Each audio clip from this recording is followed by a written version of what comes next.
Now, according to Zimmerman's attorney, no bond has been set for Zimmerman, and he will remain in protective custody for the time being, perhaps rightly so, in the wake of this brand new video. We're going in soon, within a few weeks, and we're going to train the community in community patrols and community self-defense in Sanford. We're not going to allow some neo-Nazis to drive around and intimidate black people. And we know what we know and are trained how we train. We have to raise up an army in Florida of black men and black people who will patrol and defend the community, and we have to have a Ministry of Defense in Florida. You touch us with what we're building for black people, and you got a hell of a price to pay.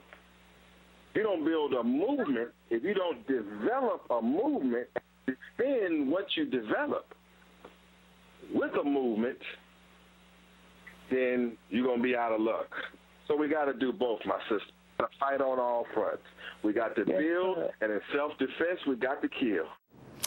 And joining me now with all the latest, Fox 35 reporter in Orlando, Shannon Butler, Fox News political analyst Juan Williams, and from the Congress of Racial Equality, Niger Innes is with us. Shannon, let's start with you. You're there on the ground. This is now a series starting with a bounty, $10,000, posters, wanted dead or alive, congressmen and women rushing to judgment, making definitive statements without having any facts in, and, of course, the new Black Panther Party using racist and anti-Semitic remarks.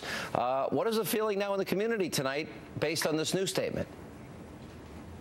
Well, the community really just wants the new Black Panthers to stay out of the community. At this point, they're really just trying to get on with their lives. They asked for the arrest. They got the arrest. Now they just want to see what happens in this legal process. This is not what Sanford needs right now. They're trying to kind of go through a healing process, and comments like that just don't set well here. All right. Now, Juan, we've watched this case. We've heard the incendiary rhetoric. It's been repeated. The bounty still exists. And I asked the question, where's Eric Holder? Where's the Attorney General? Are you allowed now to put bounties out on people's head and talk about race wars and there be no consequences? Sean, you know, I find this sort of like a comic book that I'm locked in. That new Black Panther Party, they are infinitesimally small. They are not worthy of your attention. The only reason they exist is to get in front of a TV camera. Even the real Black Panthers wait a minute. That's not my question. This is too important a question. They have been out publicly. There are posters in Sanford. You can ask Shannon. They have said they put a bounty wanted dead or alive on the head of George Zimmerman. They've talked about race wars. They've used racial slurs and racial language and anti-Semitic language. And you're saying to me that this should all be ignored and that the Attorney General should just allow people to put bounties on people's head? Do you believe that that's acceptable? There are more far right-wing Nazi groups hiding in the woods of Idaho with automatic weapons by tens and thousands than there are new Black Panthers. These people don't have any millions of dollars. They are just full of bluster and talk and nonsense. Bluster and talk. And what if you're wrong? And what if you're wrong? We're going to say, why didn't we listen? If you put a bounty on somebody's head, you should be arrested. To me, this is playing. To me, the attention you're giving this group is playing, you know, to a stereotype. This is like a minstrel show about ignorant, angry, threatening black people, and it doesn't excuse any of the racism that's involved in the Martin case. Why don't you just state the obvious? If you put a bounty on somebody's head, and I'll throw this to Niger Innes, why not just say those people that are putting the entire community on edge and creating an environment that is very dangerous, why don't we just arrest them? It's a simple question.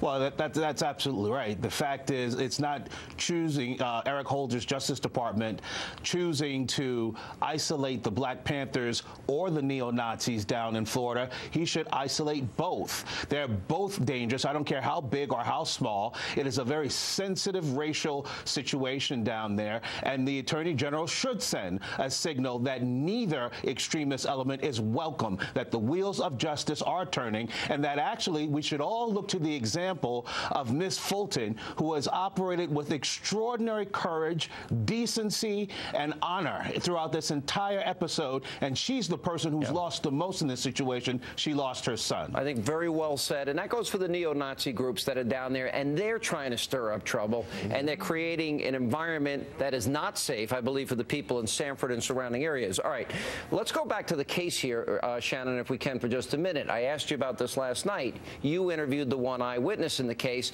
You said there was a second eyewitness. Both of them now saying that Trayvon, they've now put on record in your interview the case of the one witness that was out that night, that Trayvon was beating George Zimmerman.